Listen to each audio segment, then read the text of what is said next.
जाइएगा, इलेक्ट्रॉनिक वेबल होता है। पर एक में आपको ना, देखो ये जो चैप्टर है ना बहुत आसान है। अगर आप लॉजिक क्रिएट कर लोगे ना तो ना थ्योरेटिकल है, सीक्वेंस में चल रहे हैं, बातें चल रही हैं, ठीक है, तो सारी चीजें लिखी भी हुई हैं। लेकिन आप ना, मैं अपने आप नेचुरली आधा घंटा बोलता जाऊंगा और उसमें हम डिस्कशन के थ्रू कॉन्सेप्ट बना देंगे पूरा, ऐसा मेरी कोशिश है। अगर ऐसा सही जा रहा होगा तो बढ़िया है, नहीं तो मैं फिर मार्क करा दूंगा। समझ रहे हो?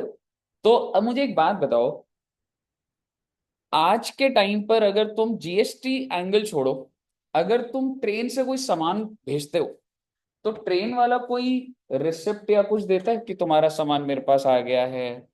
कुछ ऐसा होता है? होता है ना? उसको क्या बोलते हैं?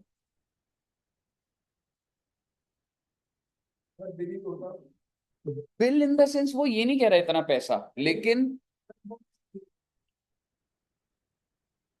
हाँ, ठीक है।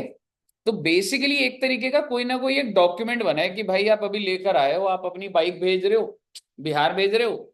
हाँ, तो ये बाइक है, ये नंबर है, आपका एड्रेस क्या है, कहाँ पहुंचेगा, कौन लेने आएगा। इसको वे बिल बोला जाता है, वे बिल, WAY बिल। इसको कभी कभी डिलीवरी चालान भी बोला जाता है, बिल ऑफ लेडिंग ज्यादा बोला जाता है, अगर आपने वर्ड सुनो, bill of lading.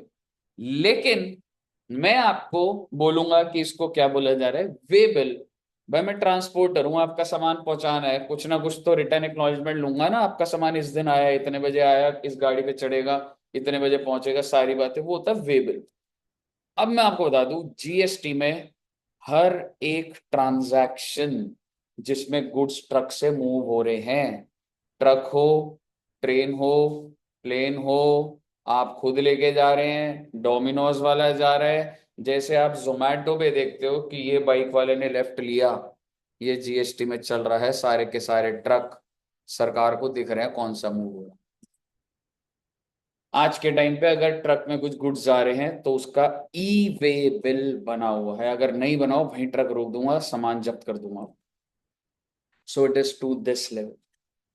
So e way bill एक डॉक्यूमेंट है and it evidence movement of, it's not about cell.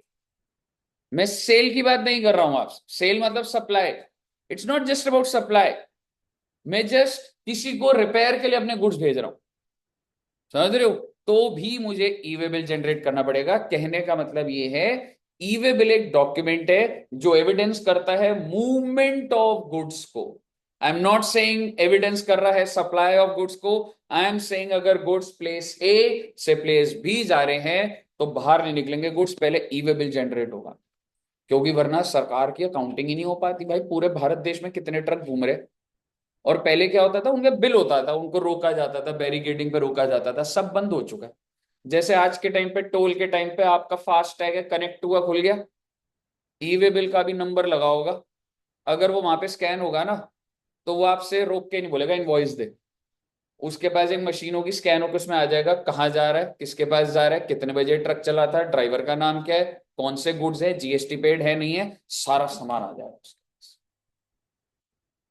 पीछे वाला चला लो, यहाँ पे नहीं तो माइक की आवाज जाती है इसके अंदर। मुझे आप बताइएगा, तो ई वे बिल आप समझिए कि इस लेवल पे चल रहा है कि sir it documents the movement of goods. मेरा आपसे सवाल, आप अगर पिज्जा मंगवा रहे हो, ई वे बिल आ रहा है? नहीं आ रहा। तो आपका सवाल आ सकता है सर क्यों नहीं आ रहा सर? ई वे बिल, अगर आपकी जो गुड्स की मूवमेंट है अगर वो 50,000 से ऊपर है तो बनाएगा। समझ रहे हो? तो बेसिकली थ्रेशोल्ड लिमिट क्या, हालांकि ये स्टेट टू स्टेट वेरी करती है। ये जनरल 50,000 है, दिल्ली की लिमिट 2 लाख रुपए है, आपको नहीं लिखनी वो। लेकिन अब दिल्ली के स्टेट का ईवे बिल का कंप्लायंस दिल्ली की वैल्यू ऑफ गुड्स की मूवमेंट के हिसाब से, यूपी का अलग है, हमें सारी स्टेट का थोड़ा ना जानना है। आपको जनरल क्या समझना है, सरकार ने बोला था 50,000, बाकी स्टेट अपने हिसाब से चेंज कर सकती है। तो बेसिकली आपको पेपर में क्या करना है, ईवे बिल जनरेट होता है अगर मूवमेंट होती है और अगर वैल्यू ऑफ द गुड्स कितने हैं, 50,000। यहां तक बताइए, क्लियर है? तो आइए थोड़ा सा सीक्वेंस से पढ़ते हैं, बीच बीच में रोक के बोलता जाऊंगा, आगे की बातें भी आती जाएंगी। ठीक है ना, जो जो दिमाग में आएगा चलता जाएगा। ई वे बिल जो जनरेट करता है ना बेटे, वो सिर्फ और सिर्फ रजिस्टर्ड पर्सन कर सकता है। आप ई वे बिल जनरेट कर सकते हैं? नहीं, मैं कर सकता हूं? नहीं कर सकता। सप्लायर अगर रजिस्टर्ड है तो वो करेगा। ठीक है, तो वो देखेंगे। आपको ई वे बिल जनरेट करने के लिए रजिस्ट्रेशन जीएसटी में होनी जरूरी। ट्रक वाले भी जनरेट कर सकते, कर सकते हैं। मान लो मैं रजिस्टर्ड, आप रजिस्टर्ड, पर मैंने ट्रक वाले को बोला भाई सुन, तू करेगा जनरेट, उसने कहा ठीक है सर। सर अगर वो रजिस्टर्ड है तो कर ही लेगा, अनरजिस्टर्ड है तो भी कर लेगा। यानी कि supplier and recipient has to be registered to generate e way bill, but this condition is not mandatory on truck वाला। समझ रहे हो? और रही बात रेलवेज एरोप्लेन, कह रहे भाग जाओ यहाँ से, खुद जनरेट कर गए, हमारा ये काम नहीं है। आप सोचो इतने बड़े लेवल पे मैं ट्रांसपोर्टेशन का, रेलवे वाला करेगा आपके लिए? कोई नहीं करके देगा। ट्रक वाले का तो धंधा है, कह रहा चल कर देते हैं जनरेट। और अगर वो अनरजिस्टर्ड है तो भी कर देगा। कैसे? एक ट्रांजन करके नंबर लेगा, जीएसटी में रजिस्टर नहीं होगा, ई वे बिल की वेबसाइट पे रजिस्टर होगा, अपनी डिटेल बताएगा, मेरा ये ट्रक का बिजनेस ये जगह, वो जनरेट करना अलाउड हो जाएगा। कहने का मतलब ये है, सबसे पहले क्या लिखा हुआ बच्चे? Way bill. मैं कुछ भी नहीं बोलूंगा, वे बिल के बारे में पढ़ लीजिए।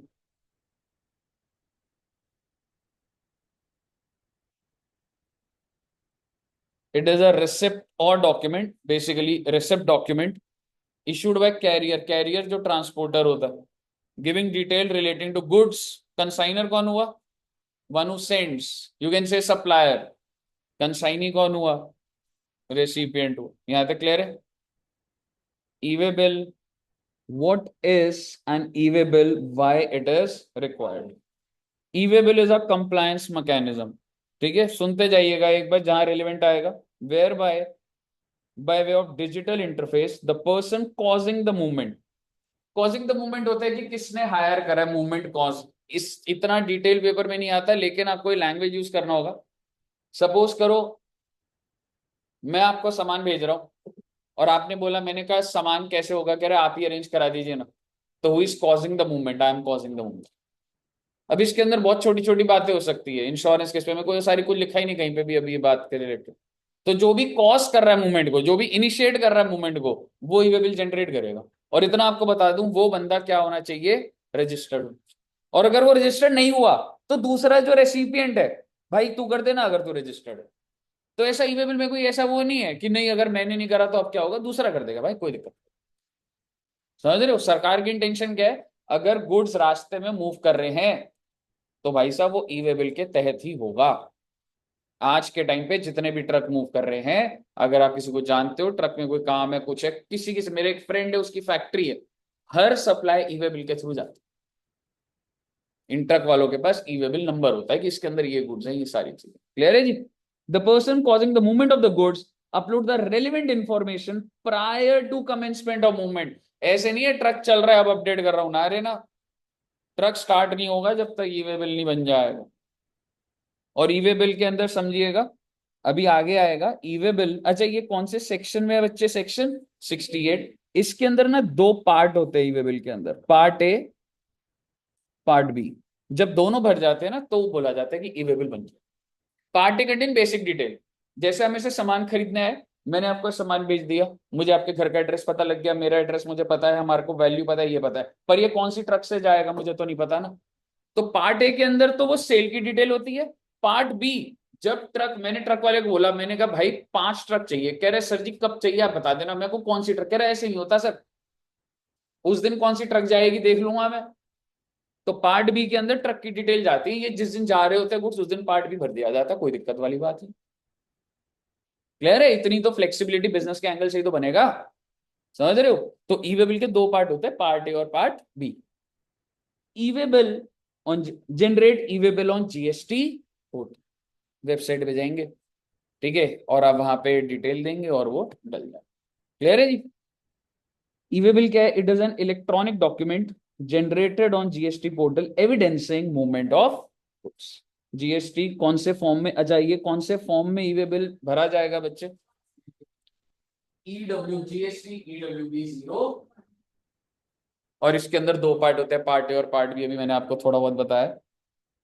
और ये वेबसाइट लिखी हुई है eWebBillGST.gov.in। आप सोच के देखिए कितने सारे लोग होंगे जो एक रिटर्न भरना तो अलग चीज होती है, पर अभी भी किसी कोई मूवमेंट कर रहा है गुड्स तो भर रहा होगा ईवे। समझ रहे हो? What are the benefits? अरे सर क्यों लाए हो सर ये? Hassle free movement, control tax evasion, डरोगे अब आप? आज अगर मैं गुड्स, पहले करोड़ों का माल एक जगह से दूसरी जगह होता था, किसी को पता नहीं लग रहा, पर आज के टाइम पे ई वे बिल मैंडेटरी। आपका सर वो बंदा तो आज भी नहीं बनाएगा, पर बेटे वो रास्ते में उसको रुकने का डर होगा, क्योंकि आज के टाइम पे एक लॉ बन चुका है कि बिना मूवमेंट के आप कर ही नहीं सकते। आज मैंने लॉ बना दिया कि ट्रक में गुड्स मूव ही नहीं कर सकते। तो क्या वो लॉ स्ट्रिक्ट नहीं हो गया बहुत ज्यादा? समझ रहे हो?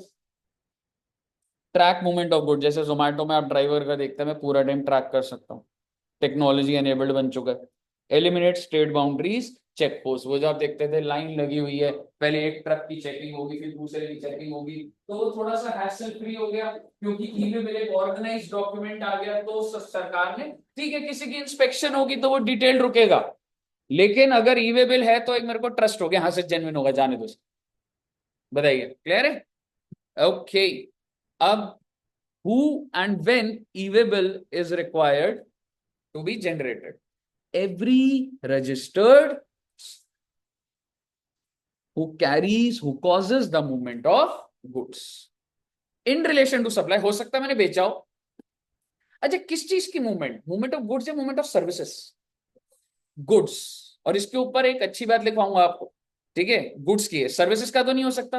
अब मेरा आपसे सवाल, सर मैं ना एसी की सर्विसिंग करता हूँ, उसके लिए मेरे पास मोटर है, 2 मिनट में सर्विस कर दूंगा। आपको पता है ये वाली सर्विसिंग ऐसे नहीं होती है, उतारते नहीं, उनके पास एक गैजेट होता है, उसके अंदर ही पानी ऐसे करते हैं, मोटर के थ्रू ऐसे लगाएंगे, इतना प्रेशर से पानी इसमें डालेगा, और वो जो वेस्ट होगा वो भी एक उनका प्रोडक्ट आता है, ठीक है? तो मैं सर्विस प्रोवाइड करता हूं, पर अपने साथ 2 लाख रुपए के गुड्स लेके जा रहा हूँ सर्विस करने को। वो गाड़ी भी तो घर पे ही सर्विस हो जाती है आज के टाइम पे। आप एक फोन करो, 600 रुपए 400 रुपए लेगा, पूरी क्लीनिंग कर देगा, ड्राई क्लीनिंग कर देगा, तो वो तो सर्विस दे रहा है, पर अपने साथ गुड्स लेके जा रहा है। क्या उस केस में ई वे बिल की जरूरत है? आंसर इज है। सर्विस पे पर वो गुड्स की मूवमेंट हो रही है, वो जो गुड्स है उसके पास, उसकी he is providing a service, but truck वो जिसमें भी लेकर आ रहा है वो गुड्स, वो गुड्स की मूवमेंट। इट्स नॉट अबाउट कि मैं आपको वो चीज बेच रहा हूं या नहीं बेच रहा। So even service providers if they are carrying goods along with them, e way bill भरना पड़ेगा। ये लिख पाऊंगा यहाँ पे? नहीं लिखा हुआ है, समझ रहे हो? और ये बातें मॉड्यूल में भी नहीं लिखी हुई, ठीक है? लेकिन ये ऑब्वियसली कुछ एक दो पॉइंट तो एड ऑन चल ही रहे होता है, कुछ भी जो भी चीज है, ठीक है? यहाँ पे बना देते हैं,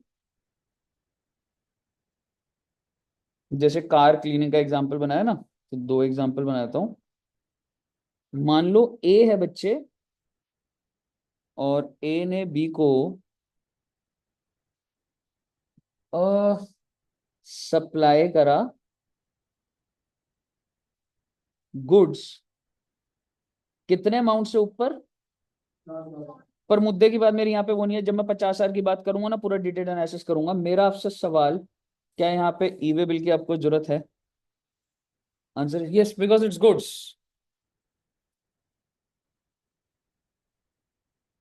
दूसरी बात, ए है, उसने बी को सप्लाई ऑफ सर्विस करा, बट इसके साथ ही उसको गुड्स लेके जाने पड़ते हैं। क्यों नहीं हो सकता क्या? बिल्कुल हो सकता है। तो आप मुझे बताइए, क्या ई वे बिल की जरूरत पड़ेगी? yes.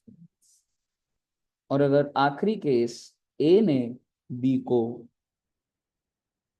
सप्लाई ऑफ सर्विस करा, नथिंग इन रिलेशन टू, मैं खुद जाके सर्विस दे रहा हूं, ठीक है? तो ई वे बिल चाहिए, क्या बात का चाहिए?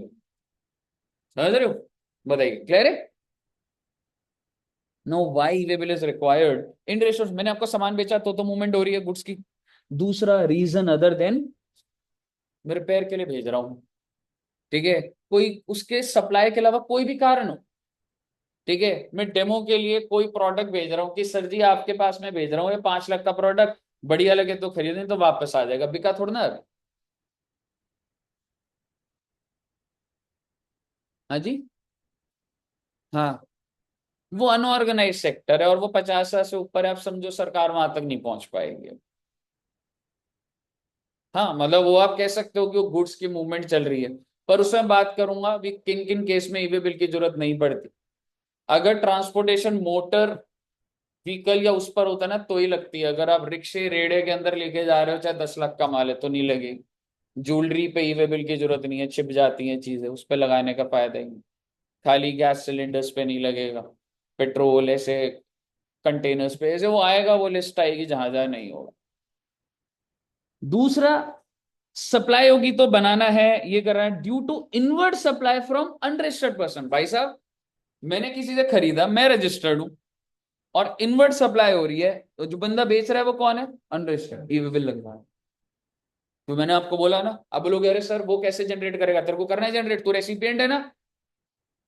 आप ये मत सोचिए कि ऐसा प्रोविजन हो जाएगा कि अनरजिस्टर्ड है ई वे बिल नहीं हो सकता, नहीं, the other person is registered तो he has to cause the movement and he has to file e way bill. दोनों अंडर तो नहीं हो सकता। फिर अगर ट्रक वाला है, हो सकता है, बिल्कुल हो सकता है, ट्रक वाले को करना पड़े, ट्रक वाले को बनाना पड़े, ट्रक वाले की जिम्मेवारी, तो सामान कैसे लेके जा रहा है, अनरजिस्टर्ड टू अनरजिस्टर्ड 20,000 50,000 80,000 5 करोड़ का माल जा रहा है उसमें, समझ रहे, ट्रक वाले को बनाना पड़ेगा। बताइए क्लियर है। And when if the consignment value exceeds, एक फिर मैंने नोट लिखा, थोड़ा मुझे मिसिंग लगी कोई चीज तो मैं लिखा, e-way bill can be generated only by registered person and he should register himself on e-way bill portal. देखो उसके बाद जीएसटीआईएन नंबर तो है पर ई-वे बिल का वेबसाइट अलग है, इतना मास स्केल पे डेटा हो रहा है तो वेबसाइट भी अलग है, तो उसको उस पर भी अपने आप को रजिस्टर करना पड़ेगा। If transporter, acha, he has to register on this using what? GSTI, because he's registered. But if transporter is unregistered and wants to generate e-way bill, it is mandatory to get 15-digit unique transporter ID. लिखा ना unique transporter ID called transit or transporter ID, and it is similar as GSTIN, मतलब वही state code, उस transporter का PAN number, check digit number, वैसे करके, उतना गहरा नहीं आता, जस्ट ऐसे इलैबोरेट करके दे रहा हूं।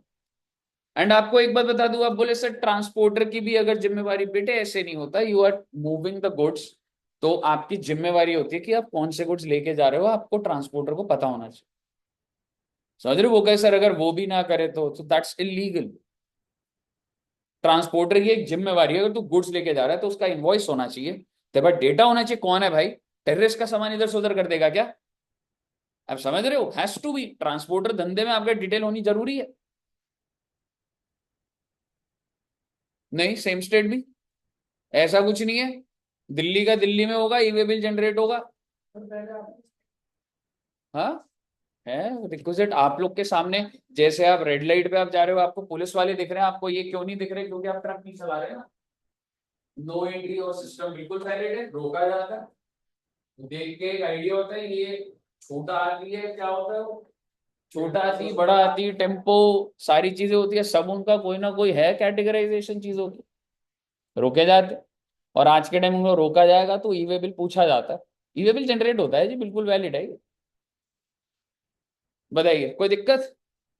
सर गुड्स की जो वैल्यू है ना वो 25,000 है, फिर भी मैं सोच रहा हूँ ई वे बिल जनरेट कर सकते हो आप। ठीक है, तो नीचे क्या लिखा हुआ है, voluntary, even if the consideration is 50,000 और लेस, ई वे बिल आप जनरेट कर सकते, बहुत अच्छी बात है। मैंडेटरी जनरेशन, ध्यान से सुनिएगा, अगर तो वैल्यू किससे ऊपर होगी तो जनरेट करना है 50,000, लेकिन दो केस ऐसे है, अगर वैल्यू एक्सीड नहीं भी हुई ना तो भी आपको ई वे बिल जनरेट करना पड़ेगा, और आपने करा भी हुआ एक केस तो।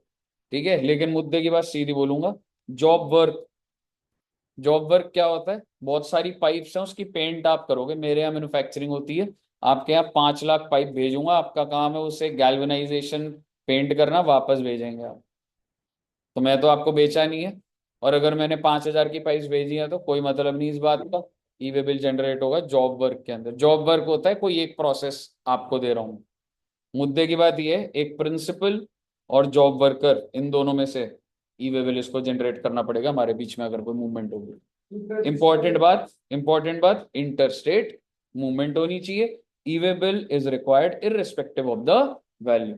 अभी वैल्यू के अंदर भी आ जाऊंगा, 40,000 के टैक्सेबल, 20,000 के एग्जेम्प्ट, तो वैल्यू क्या होगी वो बात भी करूंगा अब। उसके ऊपर क्वेश्चन आ सकते हैं। दूसरी बात, हैंडीक्राफ्ट गुड आपने रजिस्ट्रेशन में पढ़ा होगा, याद करो वो हैंडीक्राफ्ट गुड्स अगर होते थे तो भाई तेरे को कंपलसरी रजिस्ट्रेशन नहीं लेनी, पर ई-वे बिल जनरेट करना पड़ेगा मूवमेंट पे, याद है? तो आ रहा था, अगर जो हैंडीक्राफ्ट गुड्स होते हैं, हैंडक्राफ्टेड गुड्स, जिसमें मशीन का काम और सिलाई कढ़ाई का काम जो होता है, person is exempted from obtaining registration under 24। ठीक है जी।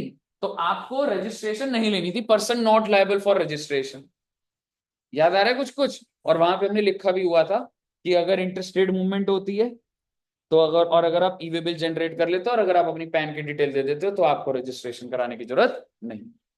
सो पेपर में आ जाएगा that the limit is 50,000, but discuss the cases where it has to be generated irrespective of the limit.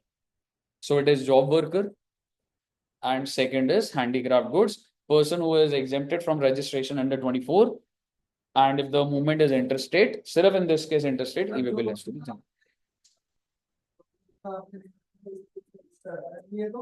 नहीं है तो प्रिंसिपल कर देगा जनरेट, उससे ज्यादा कहानी अंदर दे नहीं रखी कुछ, समझ रहे?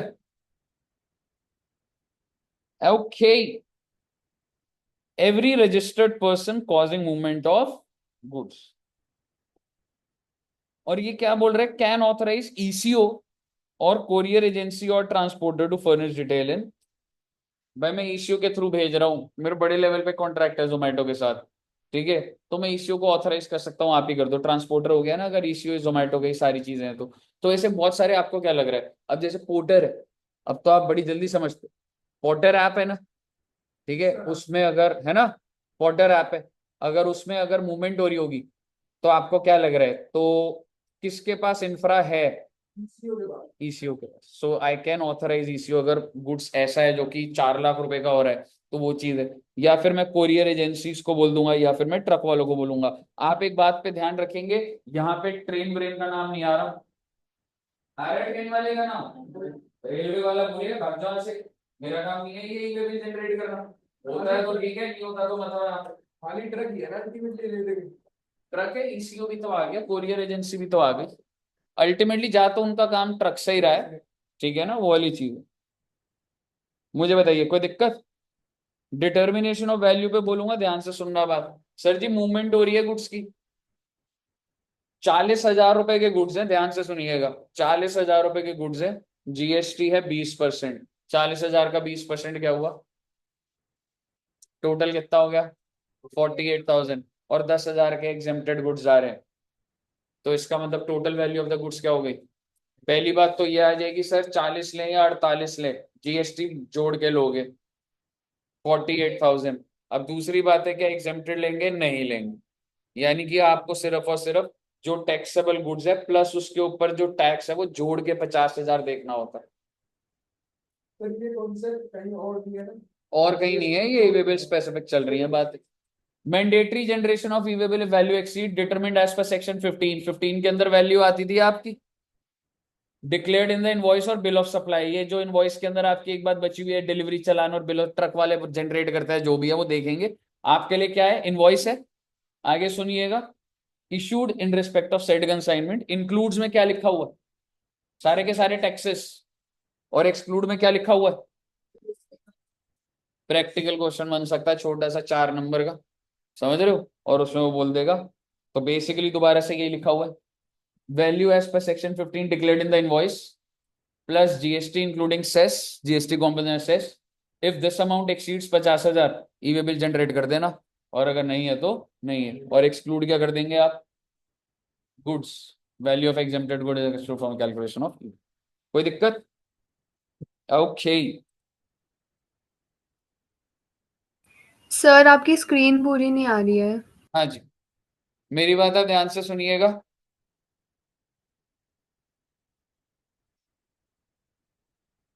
E-way bill prior to movement करना होता है या during movement? Prior to movement. लेकिन in case of railways during movement भी हो सकता है। रेलवेज के केस में ड्यूरिंग मूवमेंट भी हो सकता है, रेलवे प्लेन, रेलवे वाला बस जब उतारेगा, जब तक ई-वे बिल नहीं होगा मैं डिलीवर नहीं करूंगा उस बंदे को, समझ रहे हो? सो इन केस ऑफ रेलवेज, अब यही वाली बात होगी, आइए, when e-way bill is required to be generated, so when it is transported by road, e-way bill to be generated क्या लिखा हुआ है, before movement of goods. And when I say e-way bill, और क्लैरिटी थोड़ा सा गहरा जाता जाएगा, part A B, part B, clear है जी? if goods are transported by railways या goods are transported by air or vessel, e-way bill कौन जनरेट करेगा? और यहां पे मैंने क्या लिखा है, रेल, एयर और वेसल नहीं करके देंगे आपको generate. Information in part B, before और after the commencement of movement आप कर सकते हैं। It shall not be delivered, मतलब goods will not be delivered unless e way bill is produce at the time of delivery. सीधी सी बात है। पार्ट ए तो आप भर सकते हो ना यार, आप किसको भेज रहे हो आपको पता नहीं है? पार्ट ए तो भरो, पार्ट ए भरना पड़ेगा आपको, रेलवे वालों को दिखाना पड़ेगा पार्ट ए भरा हुआ है, ठीक है? उसके बाद होगा वो काम कि अब जब सामान उतरेगा तो पार्ट बी भरा हुआ दिखाना पड़ेगा। क्लियर है जी? ओके, कुछ नहीं है, ये सेल्फ ट्रांसपोर्टेशन जबरदस्ती के बने हुए थे। ओन व्हीकल है, हायर्ड है, कुछ है, पार्ट भी भरना ही है। थर्ड पार्टी ट्रांसपोर्टर है, पार्ट भी भरना ही है, कोई दिक्कत नहीं है इसमें, कुछ नहीं है। ईवे बिल के अंदर क्या क्या डिटेल, ईवे बिल का फॉर्म क्या था बच्चे? EWB01। तो लेट्स आप समझो कि क्या हो रहा है। GSTN ऑफ सप्लायर, भाई मैं आपको सामान भेज रहा हूँ, आप महाराष्ट्र में रहते हो, मेरा मेरा आ जाएगा एक तो GSTIN। दूसरा place of dispatch, place of supply बोल लीजिए इसको, प्लेस ऑफ डिस्पैच यहाँ से वहीं तक पूरा हो रहा है, जो भी है मुद्दे की बात नहीं है, प्लेस ऑफ सप्लाई भी ले सकते थे आप इसको। GSTIN of the recipient, place of delivery कहाँ जा रहा है, ठीक है? डिस्पैच क्या हो गया, कहाँ से स्टार्ट हो रहा है, start and and. Documents, invoice आपको क्या लिखा हुआ है, as given in the document number, invoice number होगा या वो होगा, ठीक है जी? उसके बाद डॉक्यूमेंट डेट, डॉक्यूमेंट कौन सा डेट, जनरल बात है, कुछ नहीं है, ये मॉड्यूल में लिखा भी नहीं है, बच्चे ने नोट्स में डाला हुआ था। Value of goods, HSN, reason for transportation. HSN आ जाएगा तो डिस्क्रिप्शन ऑफ द गुड्स आ गई ना, कौन कौन से गुड्स ट्रक के अंदर जा रहे हैं। ई-वे बिल को स्कैन करूंगा तो पता लग जाएगा कौन सी कैटेगरी के गुड्स आ रहे हैं। बताइए, क्लियर है? तो ये पार्ट ए के अंदर बेसिक डिटेल है, मैं कौन, आप कौन, कहाँ पहुंचेंगे, गुड्स, वैल्यू, HSN सारा। पार्ट बी में किस मोड ऑफ ट्रांसपोर्ट को यूज करा जा रहा है वो जाता, व्हीकल नंबर। और आपको एक बात बता दूं, ऐसा नहीं होता एक ही ट्रक से जाए, हो सकता है रास्ते में 6 ट्रकों में गुड्स एक्सचेंज होने, बहुत लंबी जर्नी हो, पहले यहाँ से ट्रक में जाएगा, फिर ट्रेन से जाएगा, फिर प्लेन है, फिर शिप है, फिर ट्रक है, ये भी तो हो सकता है, क्यों नहीं हो सकता ये? तो ये जैसे जैसे पार्ट बी, पहले पार्ट बी भरा जाएगा, भाई तूने यहाँ से कहाँ जाना है, railway station, part B update होगा। अब जब वो डिलीवर करेगा तो ये उसकी जिम्मेवारी है, कि कोई किसी की भी जिम्मेवारी है, सप्लायर की, रेस्टोरेंट, क्या वो बोलेगा goods handed over to railways, और पार्ट बी अपडेट होगा। पार्ट बी बार बार अपडेट होगा जब जब ट्रांसपोर्टेशन चल रहा है, समझ रहे हो? गुड्स तो मूव भी बहुत मल्टीपल टाइम पे भी हो सकते हैं। पार्ट बी जब एक बंदा डिलीवर कर देता है, फिर वो पार्ट बी की, अब ये व्हीकल नंबर पे गुड्स चढ़ गए हैं, हमेशा रियल टाइम इंफॉर्मेशन है सरकार के पास। आज सोचो किस लेवल पे एग्जीक्यूशन चल रही, ठीक है? Vehicle number, transport document number, goods receipt, railway receipt number, उनके जो भी डॉक्यूमेंट होते होंगे जब सामान देते हो आप, ठीक है जी? बताइए, कोई दिक्कत? ये वाला पॉइंट भी बहुत अच्छा है, validity of e way bill number पर, अच्छा पॉइंट है, इसको थोड़ी देर बाद में आऊंगा। मल्टीपल, ये भी उसी से रिलेटेड है, 14 अप्रैल ये है आज। बस बेटे, काफी हद तक कर लिया हमने। Non requirement of e way bill, भाई साहब ई-वे बिल की जरूरत नहीं है। ट्रांसपोर्टेशन ऑफ, ठीक है जी, ज्वेलरी एंड प्रीशियस स्टोन। क्यों सर? बेटे कितनी करोड़ों की ज्वेलरी तो डिक्की में ही आ जाएगी, क्या बना लोगे आप इस पे? समझ रहे हो? दिखेगा ही नहीं किसी को, और ज्वेलरी ऐसी चीज तो है नहीं जो ट्रक में जा रही हो, समझ रहे हो? तो बेसिकली ज्वेलरी प्रेशियस के लिए आपको जरूरत नहीं। करेंसीज, एक जगह से दूसरी जगह करेंसी जा रही है, करेंसी तो गुड्स ही नहीं होता, तो ये बिल कहां से हो जाएगा? याद करो, कॉन्सेप्ट लग रहे हैं भाई साहब, कहीं से कहीं भी लग रहे हैं कॉन्सेप्ट। करेंसी आपको याद है, मनी एंड सिक्योरिटी एक्सक्लूड हो रहा था, गुड्स ही नहीं होते, तो ये बिल क्या होगा उसके ऊपर? उसके बाद क्या है, पोस्टल बैगेज। बैगेज का सामान कोई भी अगर एक जगह से दूसरी जगह जा रहा है, बैगेज को एक बार छोड़ दो, कोई ऐसा वो नहीं है, एक्सप्लेनेटरी में क्या लिखा हो बता दूंगा। पर्सनल इफेक्ट, आप शिफ्ट कर रहे हैं और एक जगह से दूसरी जगह, क्यों नहीं होता?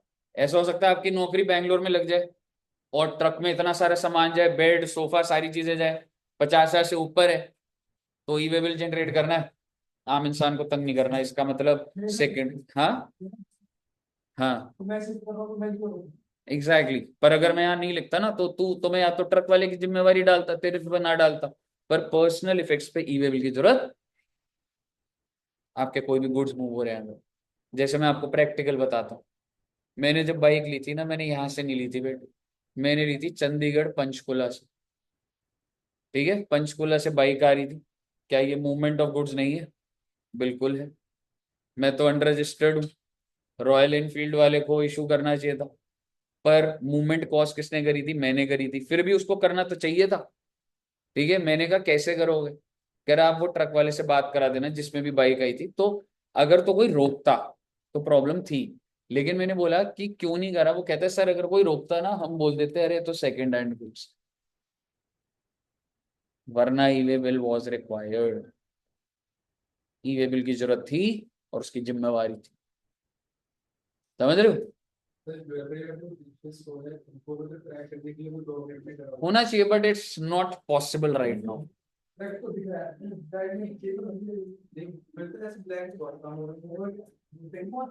ज्वेलरी एक ऐसा मेटल है, बहुत आसानी से तू किसी को करोड़ों दे सकता। समझ रहे? हो सकता है अभी तेरे बैग में हो करोड़ों की ज्वेलरी, नेवर नो।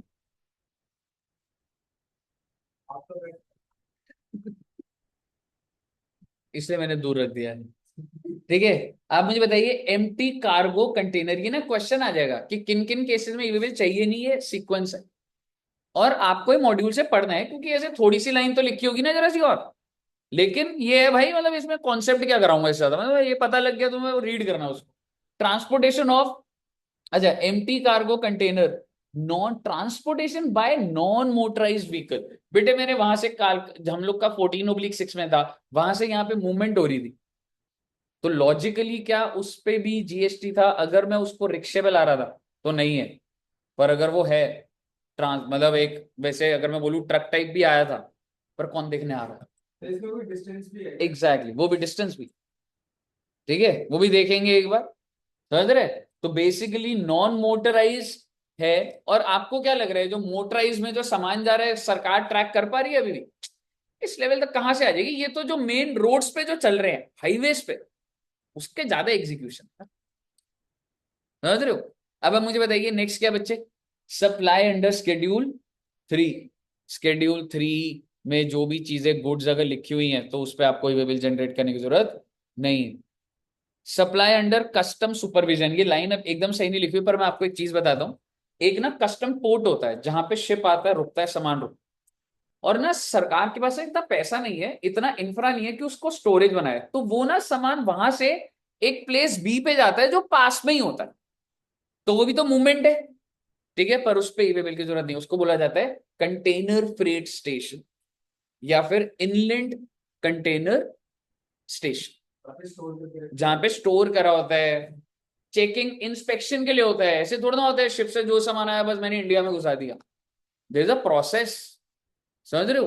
तो बेसिकली, हाँ मैं लिख रहा हूं, एक इनलैंड कंटेनर डिपो होता है, उसको आईसीडी बोलते हैं, मैंने स्टेशन बोल दिया था, inland container depot.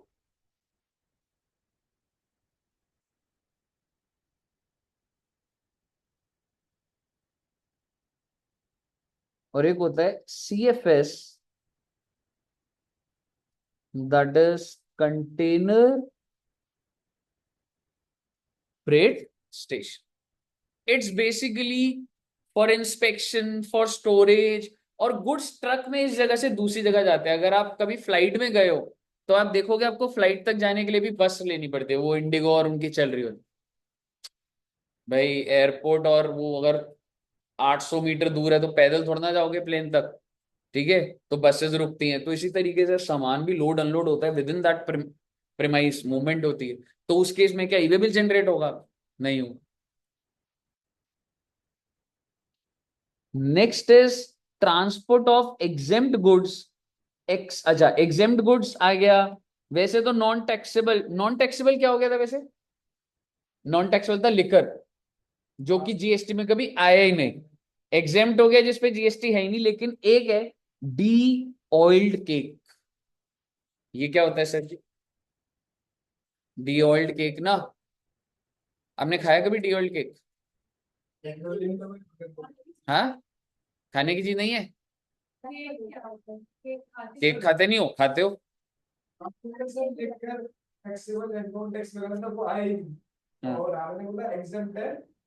Exempt is a broader word, logically तो एग्जेम्प्ट के अंदर ही नॉन टैक्सेबल आ जाता है, ठीक है, पर वो लिखा हुआ अलग से, तो ठीक है चलने देते हैं। डी ऑयल्ड केक जो होता है वो पिग्स को खिलाया जाता है। क्या कह रहा है, मंगवा लो सर? क्या कह रहा है, ये मंगवा लो? ठीक है, मैं कल देख रहा था कि मतलब खाते या नहीं खाते, मैं सोचा कल लेके जाऊं बच्चों के लिए, और फिर देखा नहीं, पर आपने बोला मंगवा लो तो मैं कर ही देता ऑर्डर, तो सही। चलो बड़ी धन्यवाद। हाँ।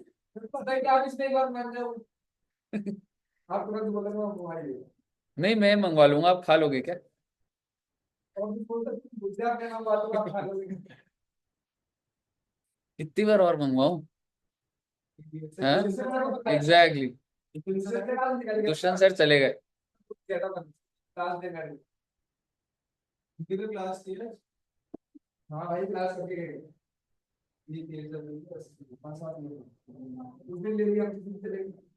ये बताओ, ये क्लियर है? All clear to clear? एक होता है ट्रांसशिपमेंट। ट्रांसशिपमेंट का मतलब ये होता है एक ट्रक से दूसरे ट्रक, दूसरे ट्रक से तीसरे ट्रक, ट्रांसशिपमेंट। ठीक है जी। तो बेसिकली जो भी इसके अंदर सिंपल सी बात है, जो बात लिखी है बता रहा हूं आप। पहले आप ट्रक चला रहे हो, मैंने पार्ट ए भर दिया होगा, मैं सप्लायर हूँ, आपके पास गुड्स आ गए, मैंने कहा भाई गुड्स है, कौन से ट्रक में चढ़ा रहे सर, ये नंबर में पार्ट भी अपडेट कर दे भाई। उसके बाद जब तू एक एक जगह पे पहुंचा, ठीक है, आपको भाई साहब एक टाइम पीरियड के अंदर पहुंचना होता है, ई वे बिल के अकॉर्डिंग वैलिडिटी होती है। अगर तू सो गया ना बीच में रास्ते में 2 दिन, ई वे बिल खत्म हो जाएगा, किलोमीटर के हिसाब से वैलिड है वो ई वे बिल। ठीक है, हाँ उसी पे आऊंगा, वैलिडिटी जो ऊपर छुड़वा है। पहले पहुंच गया तो अच्छी बात है, आपको उस टाइम पीरियड के अंदर अंदर पहुंचना होता है। हाँ मतलब, हाँ ऐसे नहीं है कि 200 किलोमीटर और आप 15 दिन में पहुंच रहे हो, एक दिन के अंदर कवर करना है आपको 200 किलोमीटर। और कुछ ज्यादा बड़ी बात भी नहीं, 200 किलोमीटर क्या होता है, आगरा तक गए आप 150 किलोमीटर हो, तो एक दिन में इतना तो कवर करोगे। तो मुद्दे की बात वो है कि पहले कुणाल जी ने ट्रक चलाया, पार्ट भी अपडेट कर दिया, कुणाल जी ने इसके बाद ट्रक, दूसरा ट्रक दे दिया गोपाल जी को, तो अब गोपाल अपडेट करेगा, ये अपडेट करेगा, जो मर्जी अपडेट करे, पर वेन एवर एक ट्रक से दूसरे ट्रक जा रहा है आपको अपडेशन करनी पड़ेगी, इसको ट्रांसशिपमेंट बोला जाता है। अगर due to any reason truck पलट गया, due to any reason truck खराब हो गया, तो आपके पास एक माध्यम है, आप उधर अपडेट कर सकते हो कि कुछ डैमेज हो गया है, ठीक है, और वो भी अपडेशन आप देंगे उस चीज के बारे में। क्योंकि अगर कोई भी ट्रक में कुछ हो गया और एक दूसरा ट्रक आ रहा है, so you won't update that detail, you have to update. Truck थोड़ा ना बदल जाएगा ऐसे रास्ते में, बदला है तो कारण बताओ। हाँ जी बताइए। क्लियर है? सर प्लानिंग तो हो ही सकती है। वो तो भाई सब हो सकती है, इतना बड़ा देश है, जितना देखने को कोई है नहीं, लेकिन लॉ तो बना हुआ है ना। वाले पॉइंट से ही हो सकती है। हाँ हो सकती है, लेकिन अब मैंने रिस्पॉन्सिबिलिटी डाल दी ना, टिल द टाइम आप पकड़े, लॉ तो बना हुआ है ना। हाँ एग्जैक्टली, वो वाली चीज। ठीक है, आप मुझे बताइए ट्रांसशिपमेंट ऑफ गुड्स, एक बार इसको पढ़ना।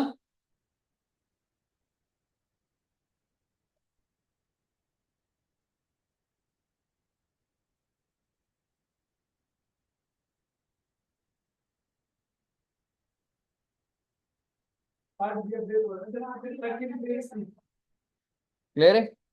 अब इसके बारे में थोड़ा सा ऐसे जैसे मैं तो बोल दिया कि पंचर हो गया, कुछ हो गया, ये मॉड्यूल में लिखा है, एंड बहुत ही अच्छे तरीके से लिखे हुए हैं पॉइंट से सारे, बट इट्स अबाउट इसके अंदर और कुछ ऐसा मैं थॉट प्रोसेस डेवलप नहीं कर सकता, वो आपको रीड करना है और आज ही करके खत्म कर देना उसको।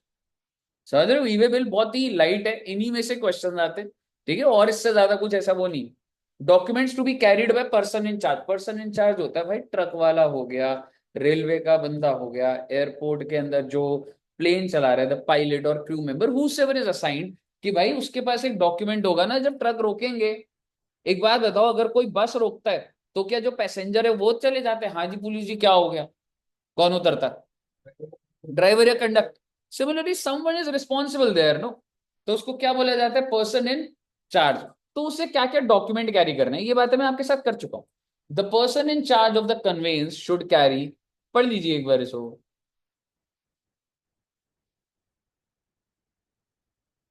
और एक डिवाइस आ जाएगा, अब RFID, उसके बारे में बात करूंगा।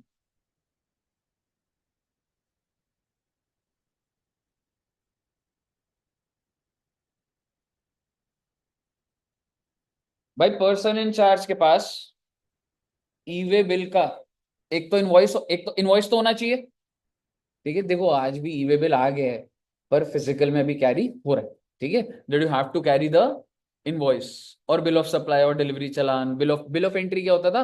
जो इंपोर्ट करते हैं तो बिल ऑफ एंट्री होता था, वो लेके चल रहा है अगर जिस भी केस में।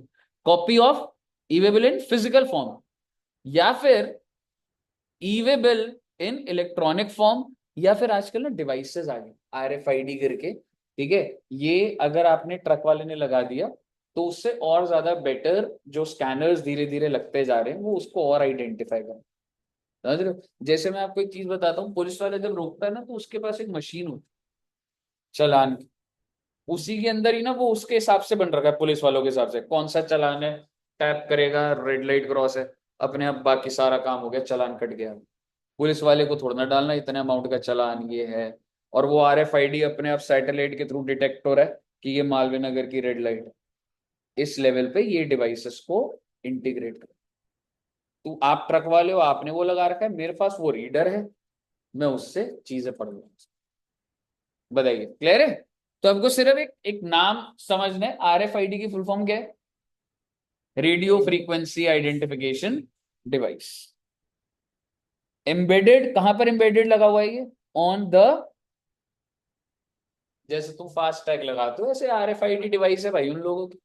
ट्रक वाला रोकेगा तो RFID डिवाइस को स्कैन करेगा और डिटेल मिल जाएंगी उसको सारी जो भी चाहिए होगी। बताइए, क्लियर है? और एक कहाँ एप्लीकेबल नहीं है?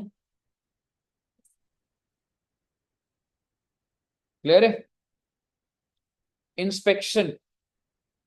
अगर आपका रास्ते में आपको रोका गया, और अगर उसने रोका और अगर 30 मिनट से ज्यादा रोक दिया,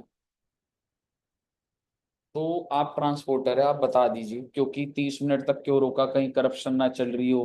तो ट्रक वालों पे भी ये थोड़ा दे रखा है कि यार आप बता दो, कंप्लेंट करनी है। तो क्या बोल रहा है? If vehicle is detained for more than 30 minutes, transporter में upload the information in GST 04 on common. ठीक है जी, हाँ जी, पोर्टल पे जाएंगे आप। ठीक है, और आप उधर बताएंगे 30 मिनट से ज्यादा है, क्या कारण है उसके अंदर कुछ ऐसा नहीं है। लेकिन सरकार क्या चाहती है? 30 मिनट के अंदर अंदर सारा इंस्पेक्शन करो और आगे बढ़ेगा। भीड़ थोड़ा ना लगानी है ट्रकों के पीछे लाइन में। ठीक है, तो कमिश्नर का राइट क्या है? Right to intercept any conveyance. मैं किसी भी उसको रोक सकता हूँ, जो भी जैसे पुलिस वाले होते हैं ऐसे ही कॉरेस्पॉन्डिंग होंगे जो ऑफिसर्स होंगे GST। Verify e way bill, right to install radio frequency identification device reader, and right to physical verification of conveyance. E way bill में आ रहा है कि सर इसमें पीछे है ना कंप्यूटर जा रहे हैं। मैंने कहा ट्रक दिखा मेरे को, कौन सा कंप्यूटर जा रहा है? चेक नहीं करूंगा तो क्या करूंगा? इंफॉर्मेशन होती है ना। आपने भी तो कितनी सारी सीरीज देख ली, पुलिस वाले बोलते हैं ना ये ट्रक में ये जा रहा है चेक करो, शर्ट ब्लू कलर की अगर पहनी है तो भाई रोक के, मेरे को डाउट लग रहा है, मैं क्यों नहीं कर सकता? बिल्कुल करूंगा चेक। एक बात इमीडिएट याद आई, ऊपर जहां जहां बिल नीचे था ना, अगर डिफेंस का सामान जा रहा होता तो वो भी एग्जाम्प्ट था। यहाँ पे ना गाड़ी लेके जा रहे हो ट्रक में, गाड़ी ट्रक के अंदर गाड़ी है, क्या करोगे फिर? बिल्कुल है, 100% है। मारुति सुजुकी और ये जो लंबे लंबे जो गाड़ियों के अंदर जो छह छह गाड़ियां भी बड़े ट्रक के अंदर जा रही होंगी, ये बिल होगा।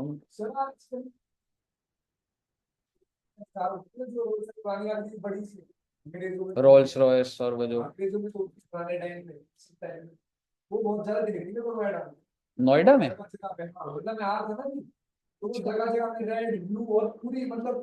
संडे का दिन है ना आज, लोग निकलते हैं आज, संडे के दिन।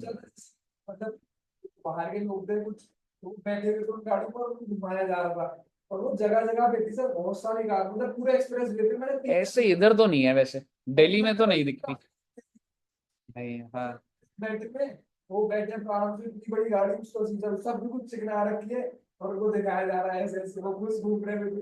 तो मैं वो आगे, बेसिकली मुझे लगा, मतलब ठीक है, पर वो मुझे लग रहा है वो टूरिस्ट सारे ही आए होंगे, वो रेंट पे लेते हैं जैसे ये वाली की, ट्रैवल कर रहे हैं थोड़ा बहुत। नोएडा की रोड्स भी तो बेटर है ना, मतलब एटलीस्ट खाली और वो मिलेंगी, दिल्ली में तो। और सर जैसे मैं इधर ये कुछ लेवल पे चढ़ा था, हाँ। इधर भी ये भी थोड़ा सा पहले, जहाँ मायावती का बहुत हुआ था, हम वहाँ पे सर ऐसी ही कार खरीदी रोड साइड में, दूर पर 10 10 किलोमीटर गैप पे, और उनके ड्राइवर बाहर खड़े थे, उन्हें साफ करना है, गाड़ी में राइट या वैसे। नहीं, पर अगर आप संडे 6 बजे निकलते हो ना, आगरा या इधर सिर्फ गुड़गांव वाले NH8, वो जो मेन रोड है, उस पे कितनी बाइक्स मिल जाएंगी तेरे को, 20 25 100 बाइक्स मिल जाएंगी तो। जो जैसे अगर अभी तुम पता नहीं मानेसर का जैसे टोल जाओ, वो रोड है ना, उसे बहुत मिल जाएंगे सुबह 6 बजे। मतलब वो चीज है, वो लोग संडे को करते हैं राइड और ये सब ना है। तुमने वो देखा तो होगा अगर गया तो, पंचगांव। पंचगांव देखा है? नहीं, पंचगांव से उधर सब लोग अपनी सारी बाइक लेकर आते हैं। मैं गया था बच्चों के साथ ही, बच्चों मतलब इंस्टीट्यूट की, तो उधर मतलब ऐसे 100 बाइक्स खड़ी होंगी जनरली।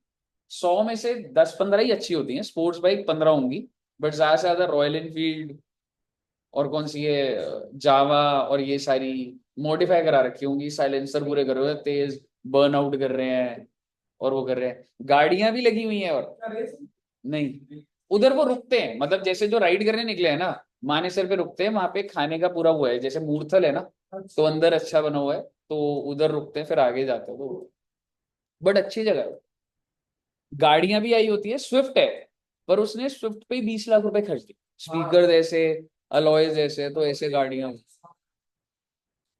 सर देखा मैं तो, सारी ऐसी गाड़ी हूँ, मैं एक आध तो दिख गई तो दिख गई, पर ऐसे मतलब नंबर ऑफ ज्यादा ही है, हर जगह खड़ी है।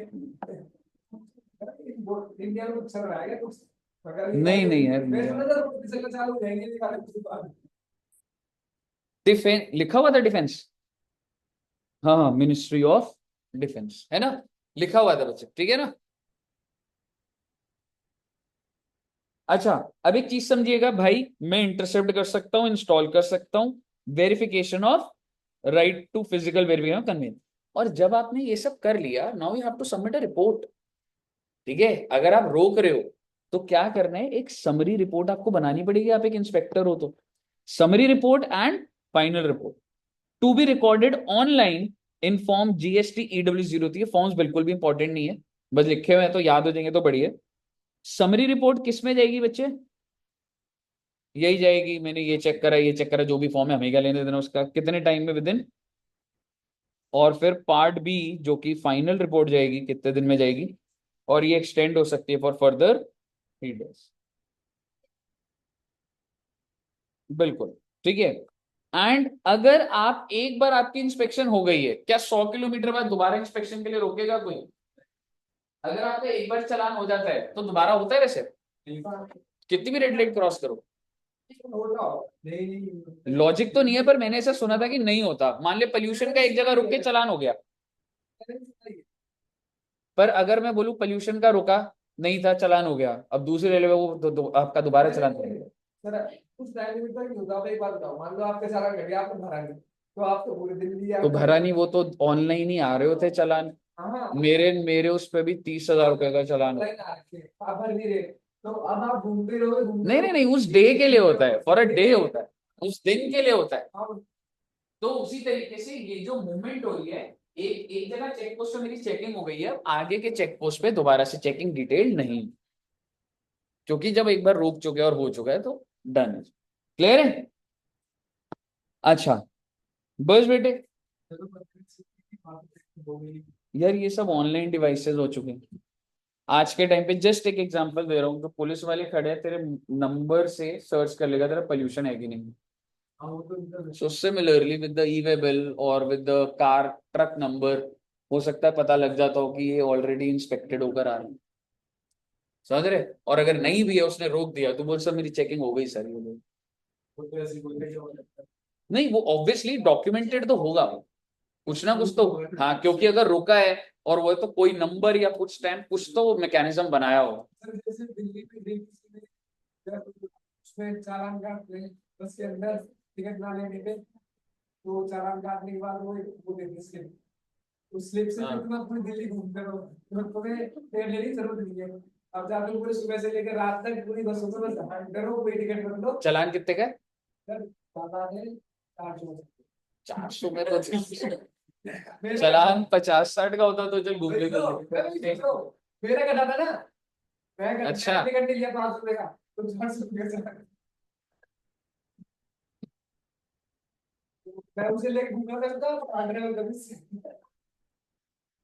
ये चलाने से हो जाता है।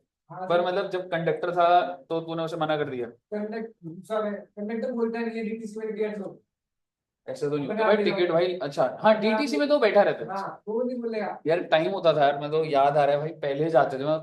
हम कितने साल हो गए होंगे, 15 साल हो गए बस में।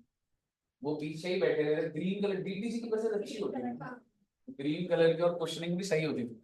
सर वहां पे पहले तो कंडक्टर मांगते थे सर, वो खुद आएंगे बोलेंगे टिकट लाओ, पैसे लाओ। अभी भी जो यूपी में तो उत्तर प्रदेश परिवहन कितना चलता है, वहां तो टिकट कंडक्टर खुद ही देना।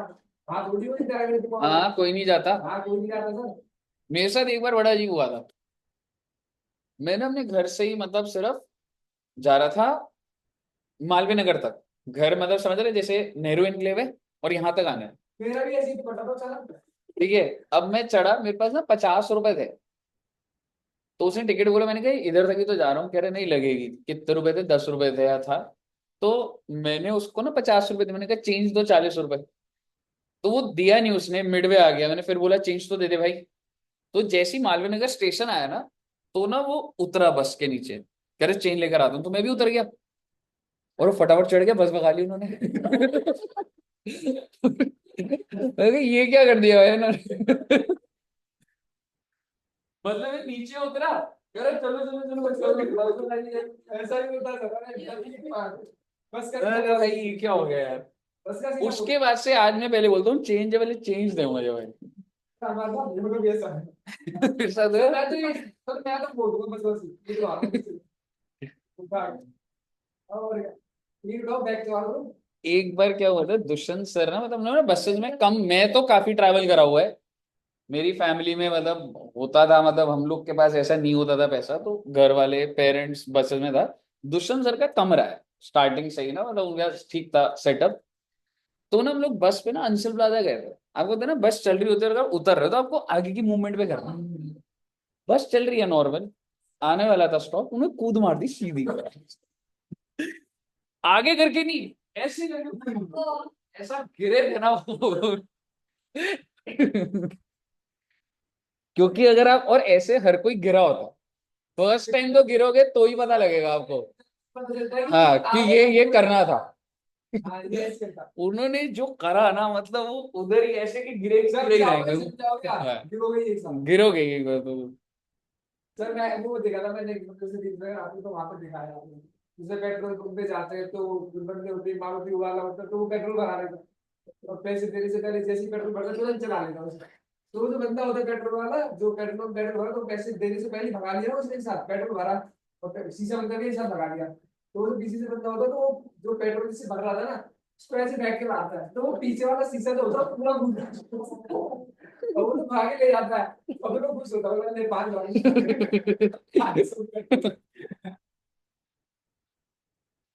सर ऐसा करना चाहिए, ऐसे लोग नहीं ऐसे सब है सर।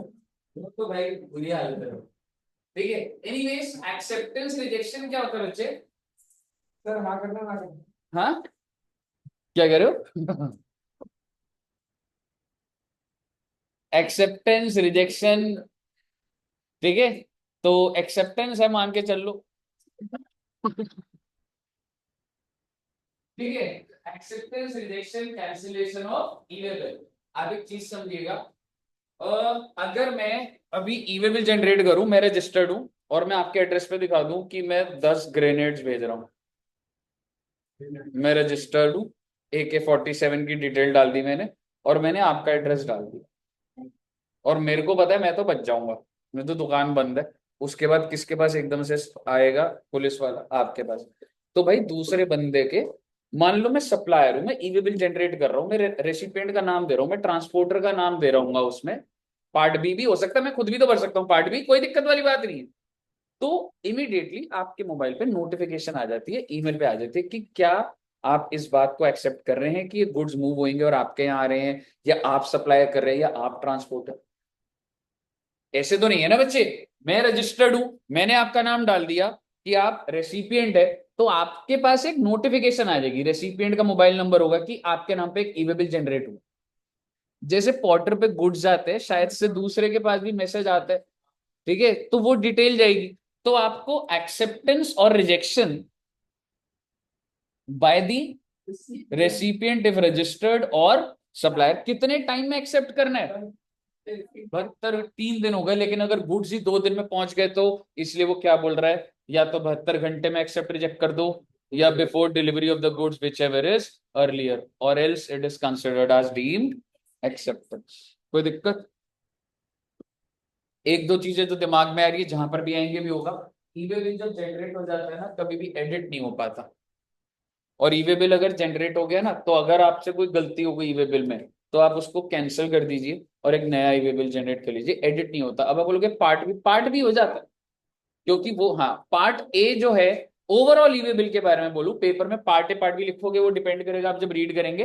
पर मुद्दे की बात है, पार्ट बी तो हर बार अपडेट होता रहता है, लेकिन ईवे बिल वंस जनरेटेड, अगर ईवे बिल में कोई मिस्टेक है तो वो एडिट मॉडिफाई नहीं हो सकता, उसको आप कैंसिल कर दीजिए और एक नया ईवे बिल जनरेट कर दीजिए। ठीक है जी। कैंसिलेशन के बारे में क्या लिख रहे हैं? अगर गुड्स नॉट ट्रांसपोर्टेड, या goods not transported as per the detail furnish, तो कैंसिल कर दीजिए। कितने टाइम में? 24 घंटे में। और सोचो, अगर तुम रास्ते में जा रहे हो और वो इंस्पेक्टर ने रोका और तुमने तब कैंसिल कर दिया, ऐसे थोड़ा ना होता है कि नहीं नहीं सर हमसे गलती होगी, गलत डिटेल, ऐसे थोड़ा ना होता है। तो can not be cancelled if verified in, आप जब फंस रहे हो तो आप कैंसिल कर रहे हो, ऐसे नहीं होता। क्लियर है जी? वो बेटे खत्म होने वाला, नॉन कंप्लायंस है लिखा हुआ है।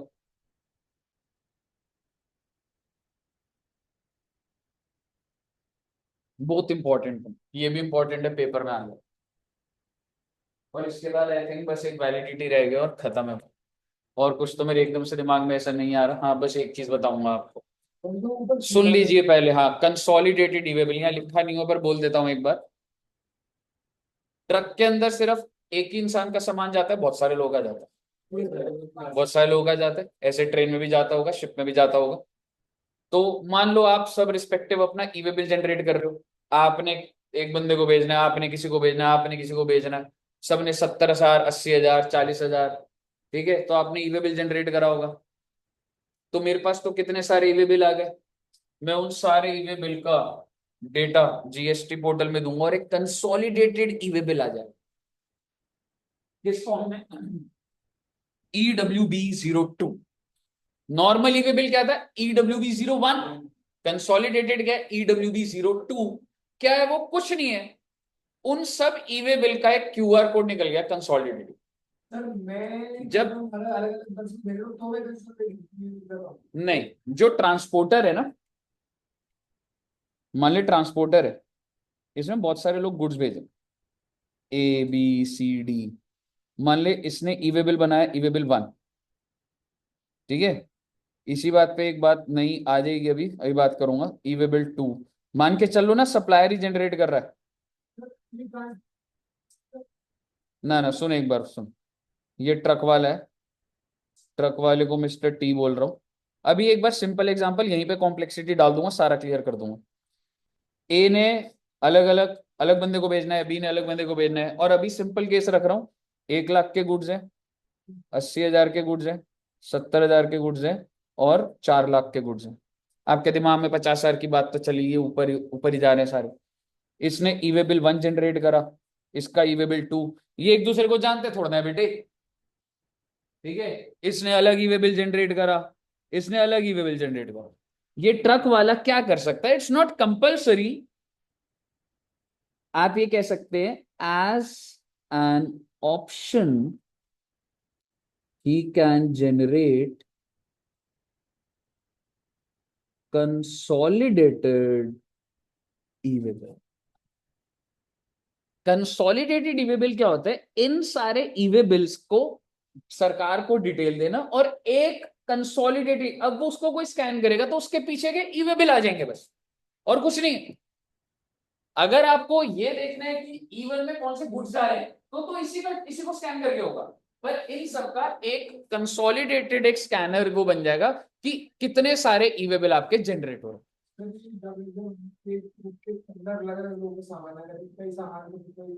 फिर तो एक ही होगा, और ये भी आपकी मर्जी है। कंसोलिडेटेड ई-वे बिल किस में जाते? E-way bill 2। कहिए, क्लियर है?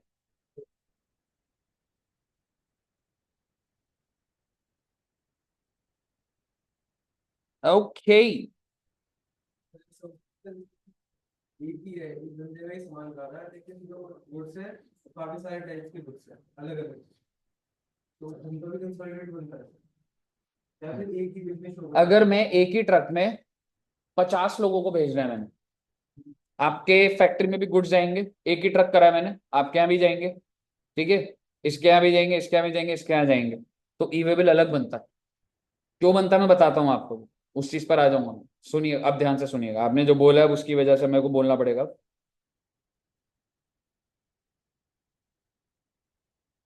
ई-वे बिल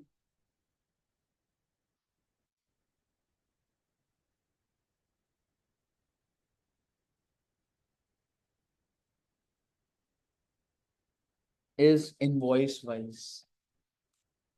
सर जी इसका क्या मतलब हो गया? बेटे मैं आपको 1 लाख रुपए का सामान भेज रहा हूँ, ठीक है, 1 लाख रुपए के सामान में एक ही ट्रक है। आप मेरे को बताइए, क्या इनवॉइस वैल्यू अगर मैं आपको बोलूं 1 लाख, ई-वे बिल बनेगा? बिल्कुल बनेगा, एक ई-वे बिल बनेगा, ठीक है जी। ई-वे बिल का कनेक्शन इनवॉइस के साथ होता है, ई-वे बिल के अंदर इनवॉइस नंबर भी लिखा जाता है। अब मेरी बात ध्यान से सुनिएगा,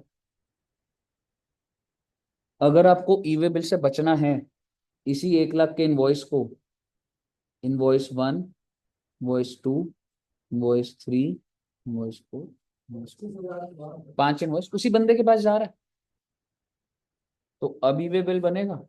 नहीं। ई-वे बिल के अंदर मल्टीपल इनवॉइस का टोटल नहीं जाता,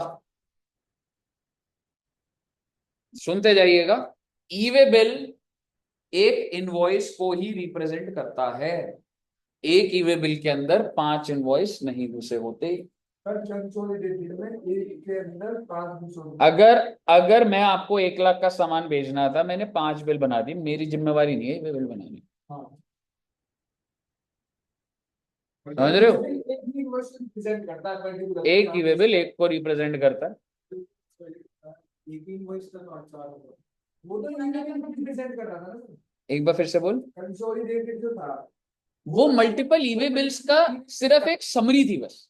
कंसोलिडेटेड ई-वे बिल क्या है कि जो मल्टीपल ई-वे बिल्स थे उसकी समरी थी बस, एक कि एक इसको स्कैन करोगे तो इसके पीछे कौन से वो आ जाएंगे, इसको तो क्लिक करके उसके पीछे क्या है वो दिखेगा बस। हाँ, अब इसी चीज पे मैं एक चीज अगर आपको बोलूं, मैं ऊपर वाले पर आऊं, ये अलग अलग लोग हैं और सी के जो गुड्स हैं वो 30,000 के थे, इसको ई-वे बिल की जरूरत ही नहीं है जी। वैसे 50,000 बहुत छोटे रिलेटेड तो समझ रहे हो?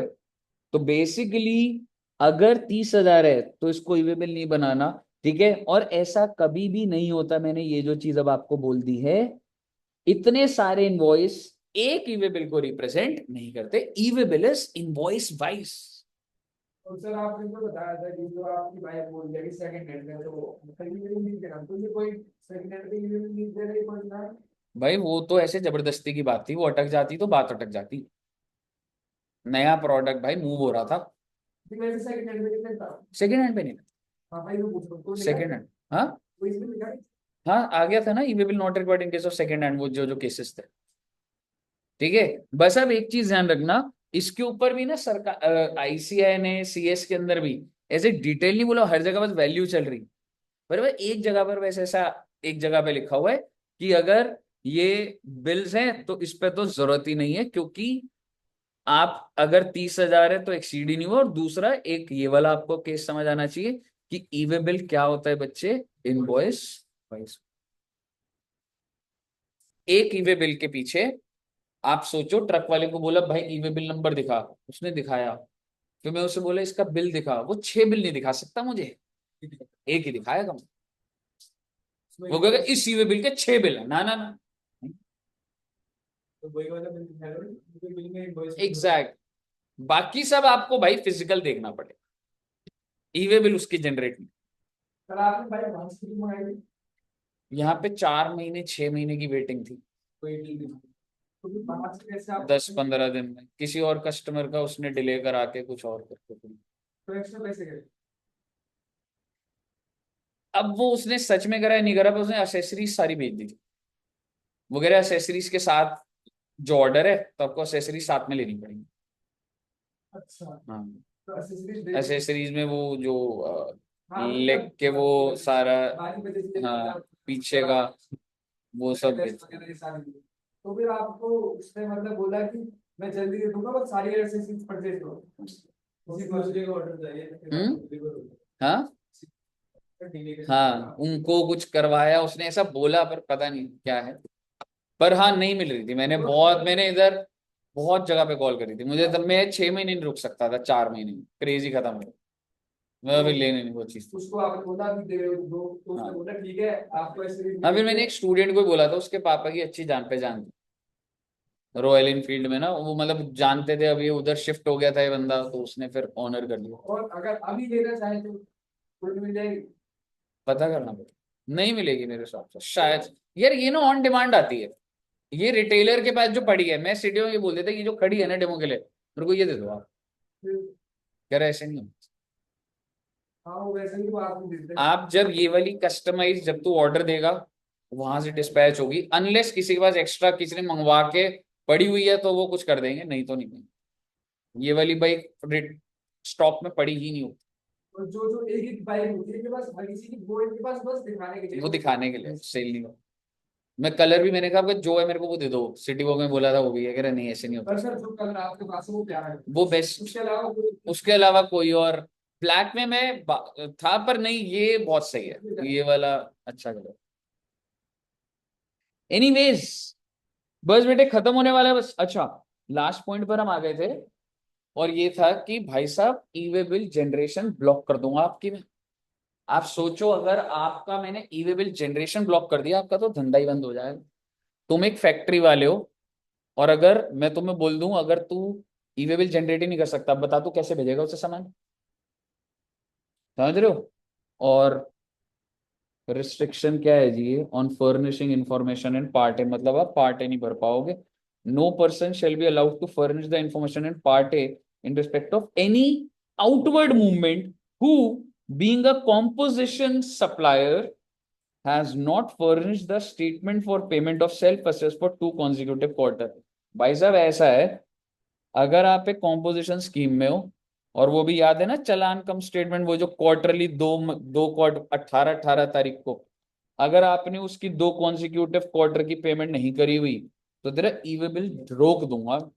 और इसका ये मतलब समझना, अभी ई वे बिल रोकने का, अभी के लिए आपको सिर्फ समझना ई वे बिल रोक दूंगा आपका। रोकने का मतलब कोई जनरेट ही नहीं कर पाएगा, मैंने आपको कुछ भेजने हैं। या चलो आप नहीं, आप ही थे ना जो अभी डिफॉल्टर हो, आप वेबसाइट पे जाओगे कि मेरे को गुड्स भेजने हैं, you are debarred, software के अंदर आप भर ही नहीं पाओगे उस चीज। पैन कार्ड से होता है। नंबर होता है पूरा, नहीं जीएसटी ये नंबर ही होता है। पैन कार्ड की भी डिटेल जाती होगी, वो एडमिनिस्ट्रेटिव इशू है, पर जीएसटी ये नंबर से ही समझ रहे। Being a person paying tax under regular scheme has not furnished return, return का ना नाम नहीं लिखा हुआ है, for a consecutive period of 2 tax period, and 2 tax period can be months also। पहला तो कॉम्पोजिशन स्कीम का है, और दूसरा वाला क्या है, नॉर्मल स्कीम का, सुनते जाइएगा। और रिटर्न का फॉर्म नहीं नहीं दिया वो, बस डिफॉल्ट कितना चल रहा है, ऊपर भी 2 कॉन्जिक्यूटिव और नीचे भी 2 consecutive. Being a person paying tax under regular scheme, ये भी नॉर्मल स्कीम है, हैज नॉट फर्निश्ड जीएसटी, यहाँ पे नाम था, ऊपर वाला भी नॉर्मल स्कीम वाला ही था पर नाम नहीं लिखा रिटर्न, और ये GSTR 1 फॉर एनी 2 months और क्वार्टर। बताइए क्लियर है? Being a person whose registration has been suspended under rule based suspension chapter जो हमने करा था रजिस्ट्रेशन का, उसमें अगर आप सस्पेंडेड है तो आप ई वे बिल जनरेट नहीं कर सकते। मुझे बताइए कोई दिक्कत? अच्छा एक चीज बोलना चाहूंगा, एनी 2 months और क्वार्टर्स, यहाँ पे क्यूआर नॉर्मल स्कीम वाला भी आ जाएगा और क्यूआर है। क्लियर है जी? ठीक है, तो ये ना बस आप जब नोट करोगे और अब आपको फ्लो में ये चीजें होंगी। अच्छा, हालांकि कमिश्नर अगर आप उसको रिक्वेस्ट करो कि नहीं नहीं सर ऐसा मत करो हमारा बिजनेस रुक जाएगा, सर हमने GSTR 1 नहीं भरी, आपने हमारा ई वे बिल रोक दिया, ऐसे मत करो सर, तो हो सकता है ये कैन कंडोन द डिले, और वो बोले चल ठीक है बस, after providing an opportunity being heard, हो सकता है वो आपको अलाउ कर दे फॉर सच टाइम और पीरियड एज में भी प्रेस्क्राइब। क्लियर है? लास्ट बात बोल रहा हूँ, और यही चीज आई मीन ये वाला टॉपिक इंपॉर्टेंट था। मिस्टर एक डिफॉल्टर है और ये गुड्स भेज रहा है बी को, तो आप मुझे बताइए जब ई वे बिल बनेगा, क्या ई वे बिल बन सकता है? नहीं, क्योंकि इन दिस केस सप्लायर कौन है? मिस्टर ए, और रेसिपिएंट कौन है? बी। तो मैं अगर आप डिफॉल्टर हो ना, आपको सप्लायर की कैटेगरी में जाने नहीं, रेसिपिएंट बन सकता। अगला केस क्या है? सी ने ए को भेजा, क्या ई वे बिल बन जाएगा? बन जाएगा। यू, मैं आपको जो डी बार कर रहा हूं, मैं एज सप्लायर डी बार कर रहा हूं आपको, आप ई वे बिल के अंदर सप्लायर कैटेगरी में ब्लॉक हो गए हो। रेसिपिएंट कैटेगरी में आपका नाम दिख रहा हो, सप्लायर कैटेगरी में फर्स्ट वाले केस में मतलब बी बनाएगा फिर बी बनेगा। ए बना ही नहीं सकता। ए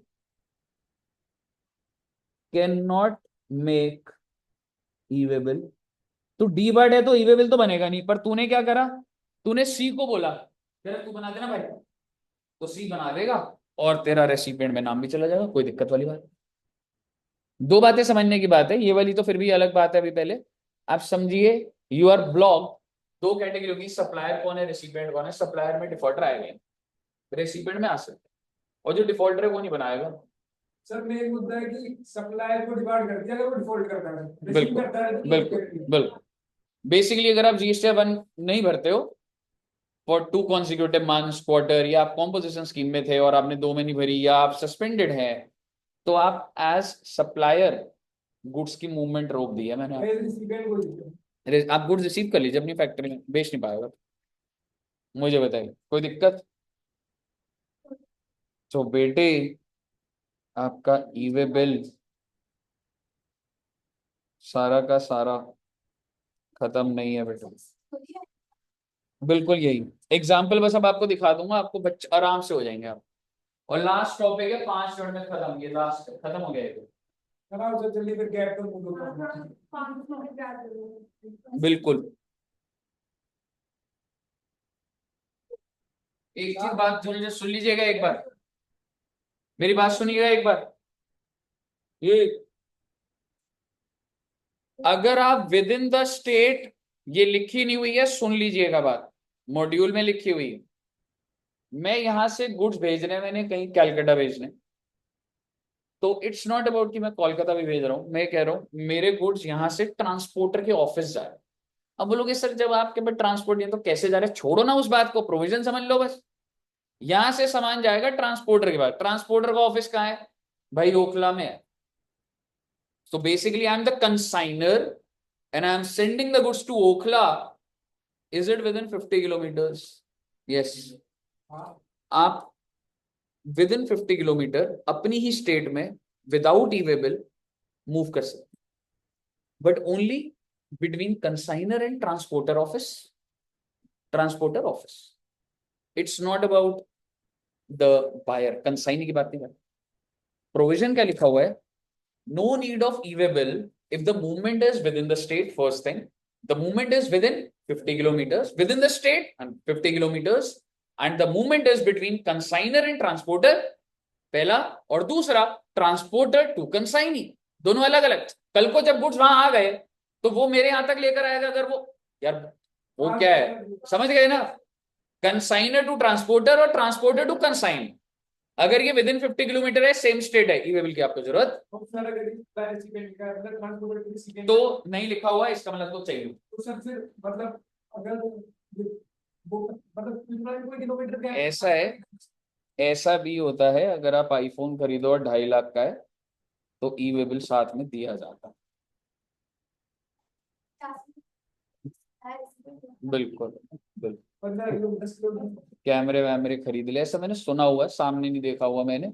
आप कैमरा खरीदने जाओ क्रोमा से, किसी से, ऐसा हो सकता है वो ई बिल वहीं का वहीं जनरेट करके प्रिंट करके देगा। सर कालका की दुकान से पहले लेकर जो ऑर्गेनाइज सेक्टर है, क्रोमा, ये जो मैं आपको बता रहा हूँ, ये इशू कर रहे हैं, समझ रहे? वो डॉक्यूमेंट है, मेरे को जीएसटी, आगे सुन ले, इसी ई वे बिल का डेटा अपडेशन अपने आप जीएसटीआर 1 में जा रहा है। जो इनवॉइस की एक क्लास बची है ना, उसमें ये आएगा एक डायनामिक क्यूआर कोड। भाई साहब, आज क्रोमा पे आप खड़े हो ना, अगर यहाँ पे एग्जांपल दे रहा हूँ, आपकी डिटेल पहले मैं यहाँ पे लिखूंगा, आपका नाम, आपका एड्रेस, आपका GST I N number, assuming you are registered. Invoice सरकार निकालेगी, ई वे बिल अपने आप जनरेट होगा उसी सरकार से, तेरी जीएसटीआर 1 अभी के अभी अपडेट हो गई। इस लेवल पे सरकार आपके सॉफ्टवेयर के अंदर है अब, जो ऑर्गेनाइज सेक्टर। हाँ जी। सब तरीके से काम करते हैं, ये मान लीजिए उनने सेक्टर सब तरीके से मैनिपुलेशन नहीं करते। फिर ये वोडाफोन आइडिया फंस कैसे गया अगर मैनिपुलेशन करते हो? ऑर्गेनाइज सेक्टर की जो मैनिपुलेशन होती है वो दूसरी होती सर वोडाफोन है, उनकी आइडिया एग्जैक्ट वो एडीआर ड्यूज और वो जो है, वो भी इतने 1000 करोड़ का लगा उस पे चालान कैसे? वो कितना मतलब वो तो खत्म हो जाएगी कंपनी, इतने बड़े, इतनी तो नेटवर्थ नहीं है उसकी जितनी पेनल्टी लगी हुई है। गवर्नमेंट ने बोला ताला लगा दो इस पे। तो अभी अब यार भाई, अब इसके बाद अब उनकी मिनिस्टर्स, प्राइम मिनिस्टर से ही बात होगी, सर आप बोलते हो तो इंडिया छोड़ के चले जाते हैं, because we have produced employment, हमारा ट्रैक अच्छा है, वो इस लेवल पे बात होती है, पैसे पे बात नहीं होती। सर वो आउट ऑफ और यही पॉलिटिकल मुद्दा भी बन जाता है, वो चीजें आउट ऑफ सेटलमेंट भी है वैसे। कोर्ट सेटलमेंट होगी, आपको क्या लग रहा है ऑपोजिशन ट्रैक रख के नहीं बैठी होगी? आउट ऑफ भी तो आउट ऑफ कोर्ट तो होगी, आरटीआई डालूंगा कि हाउ इट इज सेटल्ड, मुद्दा बनेगा। गवर्नमेंट भी ये चीज देखेगी कि इससे हमें क्या नुकसान हो सकता है, फायदा हो सकता है, वो चीज। मुद्दे की बात क्यों है? रोज, हेलो, हेलो, हाँ जी सर, हाँ जी सर। हाँ सर, मैं दे रहा हूँ आपको।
बच्चे जैसे सपोज करो, गुड्स यहाँ से ना महाराष्ट्र जा रहे हैं, मुझे महाराष्ट्र कितने किलोमीटर पता नहीं, लेकिन कोलकाता पता है, मैं उधर शिफ्ट था। 1400 किलोमीटर है कोलकाता यहाँ से। हाँ, 1400 किलोमीटर। क्योंकि ना मेरे फादर इन लॉ गाड़ी चलाकर आए थे उधर तक, 1400 किलोमीटर। कि मतलब गाड़ी चाहिए थी। तो ऐसा नहीं है, मैंने उन्हें बोला था, मैं तो कर रहा था, पर वो कह रहे नहीं वो मजा आएगा चलाने में और वो चीज है। और वो वापस लेके गया। हाँ, फिर मैंने जॉब छोड़ दी थी, तो कह रहे वापस खुद ले आना। ठीक है। तो आप एक चीज समझो, मान लो G31 से मैं किधर जा रहा हूँ भाई, कोलकाता में कोई भी एड्रेस है, मान लो K31, और कितने किलोमीटर्स है, 1450 मान लेते हैं। तो ईवे बिल का पार्ट ए भरा जाता है, वैलिडिटी पार्ट ए भरने के बाद स्टार्ट नहीं होती। पार्ट ए भर दिया ना आपने, हो सकता है 4 दिन बाद गुड स्टार्ट होने हो चलने, पार्ट बी नहीं भरा जाता पहले, चाहे मुझे पता भी हो किस गाड़ी में जाएगा। समझ रहे हो? पार्ट भी भरा जाता है, चल भाई लोड हो गया फटाफट से पार्ट भी भर दे और खत्म। अब समझ रहे हो प्रोसीजरल कंप्लायंस क्या है? तो मैंने पार्ट बी भी भर दिया, क्योंकि आज ही गुड्स जा रहे थे, मेरे को ट्रक मिल गया, सारा मिल गया, सारे। आज क्या डेट है बच्चे? 2 March 25। हाँ जी सर, हाँ जी सर।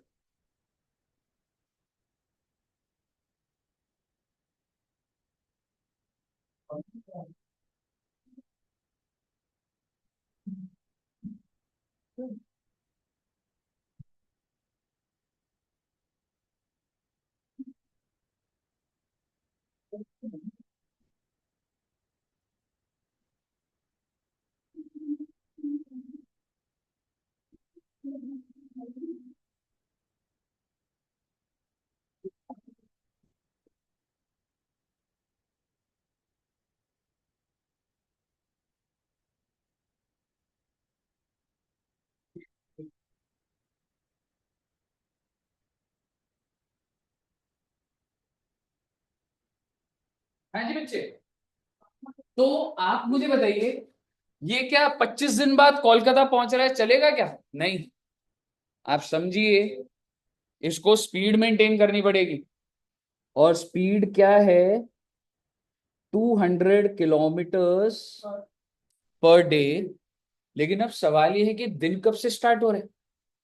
क्या 2 तारीख को मैंने अभी अगर जनरेट करा तो अभी से दिन स्टार्ट हो रहे हैं? नहीं, आज का दिन खत्म अभी। नहीं मतलब समझना, तो ये दिन कब से स्टार्ट हो रहे हैं? 3 तारीख पहला दिन है। तो अगर 1450 किलोमीटर है, और अगर मैं इसको 200 से डिवाइड करूं तो कितने दिन आ रहे हैं?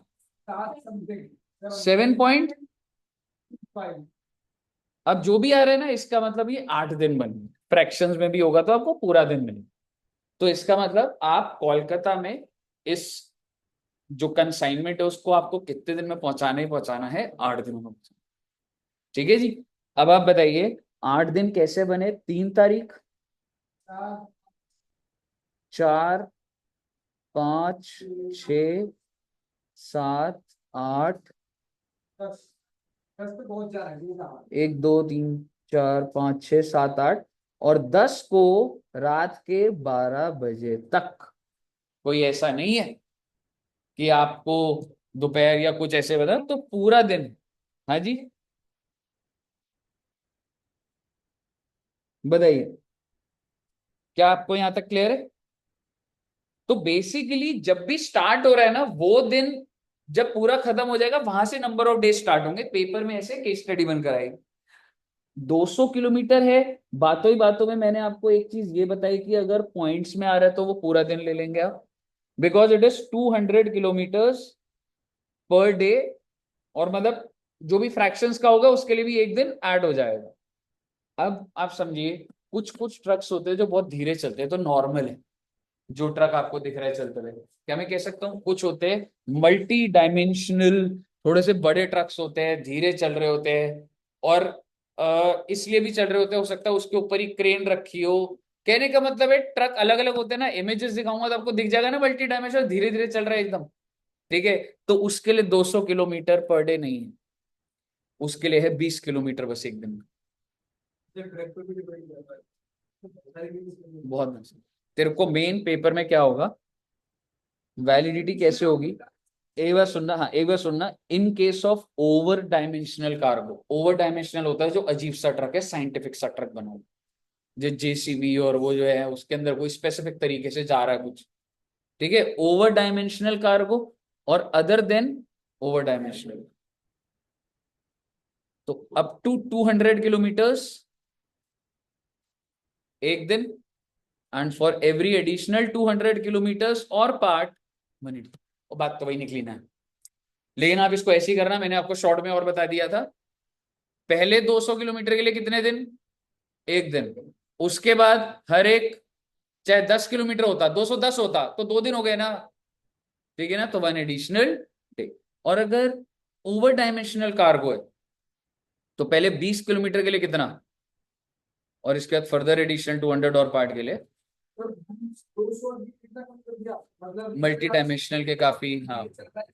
अब उसमें कौन कौन से आ रहे होंगे, क्या है वो चीज, क्लियर है। एंड एक तो होता है मल्टी डायमेंशनल, ठीक है, मल्टी मॉडल शिपमेंट, हमें इसके अंदर वर्ड में नहीं जाना, बस आपके सामने वर्ड आ रहे हैं, where one leg in the ship the above other options are available. देखो वो क्या बोल रहे हैं, अगर सपोज करो, अगर सपोज करो मैं आपको ट्रक से भेज रहा हूं, फिर प्लेन, और उसमें कोई भी मोड के अंदर शिप भी आ रहा है, तो एवरेज जो है वो 20 किलोमीटर पर डे। कहने का मतलब ये है, ये 200 वाले के अंदर तो शिप है ही नहीं, अगर आपका गुड्स पहुंचने के लिए शिप बीच में आ गया तो वो ये वाला, तो वो 20 किलोमीटर की एवरेज, क्योंकि शिप का प्रोसीजर, स्पीड, सारी चीजें वो धीरे होती है, उनका अपने तरीके से चलता है। कहने का मतलब ये है, अगर मैं बोलूं goods are transported and in this case ship is involve, तो कौन सी कैटेगरी लगेगी, ओवर डायमेंशन। और अगर शिप है ही नहीं, नॉर्मल ट्रक है तो, नॉर्मल ट्रक है तो ये, और ओवर डायमेंशनल है तो सर आप शिप पे गए हो वैसे, नहीं, नहीं। समुद्र, पर एक बार जाऊं, समुद्र में जाओगे, हाँ, उसको जाओ। मतलब वो अच्छा एक्सपीरियंस होता होगा। सर उनको वो सर मना कर रहे थे, बोल रहे थे कि समुद्र को पानी से डर लग रहा है, मतलब अगर समुद्र में जाओ तो बोलते हो सी फोबिया, क्या बोलते हैं, सी फियर अच्छा, होता है कुछ लोगों को, अच्छा। वो बोल रहे थे कि कोई आपको हम्म, देखिए ऐसा कुछ। कभी गए ही नहीं, पता ही नहीं लगा। नहीं, उनका ना रीजन है एक दूसरे, उनके एकदम क्लोज रिलेटिव यूएस में रहते थे, और वो यॉट में वेकेशंस पे जाते हैं ना, अच्छी यॉट थी, उसमें आग लग गई, और वो सोने के लिए बेसमेंट में जाते हैं, वो बाहर ही निकल गए, वो उनकी तो बहुत क्लोज उनके भैया, फैमिली गई थी तो इसलिए वो, तो वो बोल रहे थे कि मतलब जैसे कि समुद्र में तो हर कहीं पानी है, हाँ। दूर दूर तक, तो नहीं, ऐसा मेरे को ऐसा नहीं है, और मैं गया हूँ इनफैक्ट बाली में, हाँ गया हूँ, मतलब ऐसे बहुत अच्छे वाले में नहीं, लेकिन हाँ उधर मतलब डिनर जैसे आशीष से तो बहुत अच्छे वाले में गए थे, मतलब वो तो क्रूज है, पर क्रूज के अलावा भी तो होते हैं। तो आशीष सर ये तो कहाँ था, वो इधर, नहीं वो तो बाहर गए थे ना आई थिंक अभी, वियतनाम था, हाँ वियतनाम गए थे। वियतनाम था। मुझे ऐसे नहीं पता, पर अच्छी कंट्री है वियतनाम, टूरिस्ट स्पॉट बन चुका है, सही है। हाँ बात है, पढ़ाई से रिलेट कर लिया आपने, पढ़ा कुछ, सर क्लैपिंग कर क्या दो। है, क्या था, अच्छा, वेरी गुड। सर जाओ आप अपना एक्सपीरियंस बताना कैसा रहा। मैं ट्यूसडे जाऊंगा ना पासपोर्ट के लिए, मुझे बताइए, मुझे बताइए, ये क्लियर है आपको, और ये उसके बाद यही लिखा हुआ बेटे, shall be counted from the time e way bill has been operated, ये वही बातें लिखी हुई है, मतलब उसको रीड कर लोगे आप। मुझे बताइए कोई दिक्कत यहाँ तक, इवेबल आपका सारा का सारा खत्म है भाई साहब, तो आप इवेबल। हम्म, जो बचपन में छुड़वा दी ना, यही वाला छुड़वाया था आई थिंक, यही तो बोला था। ये वाला। यही वाला वैलिडिटी वाला यही तो छुड़वाया था, और कुछ नहीं था। सेक्शन कौन सा है बच्चे ईवी बिल का, 68, और कुछ सोच रहे लोगों जैसा मेरा सिर्फ इसके अंदर ना एक चीज लिखी हुई थी, मैं समरी दे देता हूँ, अप टू 50 किलोमीटर है ना, वो आपको ध्यान आ जाएगा।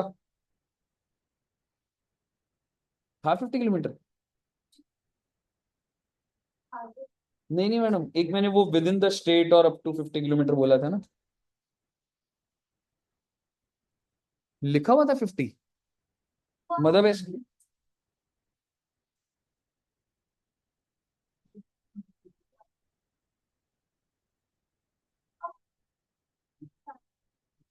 है ना, यहाँ लिखवा देता हूँ मैं।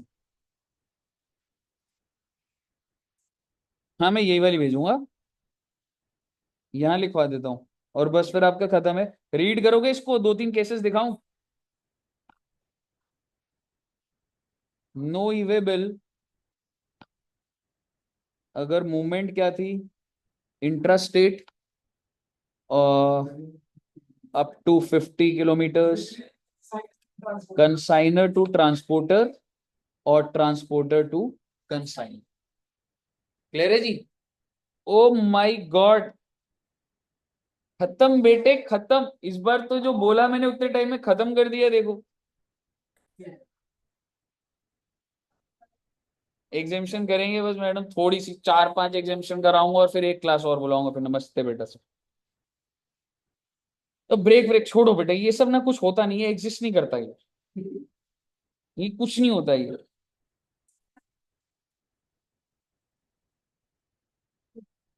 नहीं होता वो, मैं ले सकता हूँ ब्रेक, आप हमारे एरिया में आए हो अभी।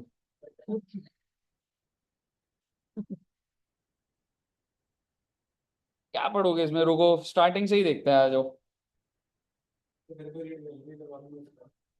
हाँ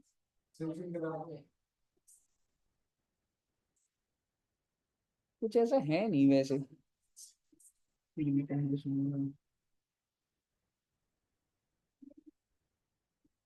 ऐसी पढ़ लो, ये जो भी केस है वो 5 मिनट ऐसी रीडिंग का, पर इसको करो एकदम मजे में हो जाएगा सारा, उन्हीं नोट्स के अंदर, और वो कुछ नहीं है, टेक्निकल है ही नहीं।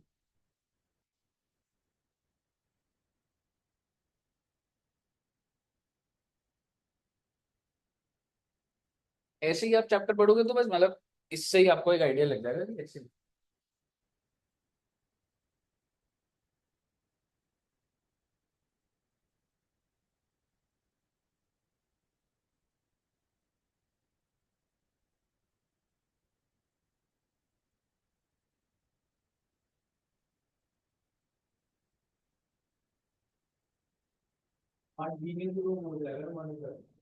हाँ बार बार अपडेट हो जाए।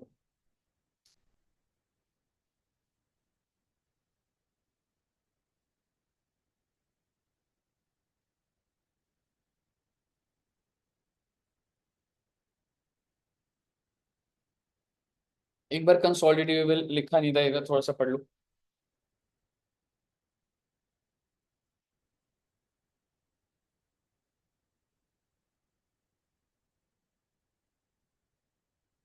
थ्योरेटिकल आ जाएगा, डिस्कस कंसोलिडेटेबल 2 नंबर, जो जो मैंने कराया बस। सारे के बाद ये तो मैंने करा है, सारे हो गए, दूसरा रिटर्न के कह रहे दूसरा करा है, सब करा है। ईवेबल में सिर्फ ईवेबल भी 0 1 0, बस इसको छोड़ के भाई सबके सारे पढ़े, part one part A part sorry part. पढ़ लिया। लेकिन और मीडिया है हम बोल रहे हैं सब। कैंसिलेशन बता दिया था ना मैंने, 24 घंटे में कर सकते हो। ये वही up to 2 kilometre, 200 kilometre, 20 kilometre, ये कर लोगे रे, क्या बताऊं। ये पहले से जैसे हिसाब है। सिर्फ ये पॉइंट नंबर 5 पढ़ लो।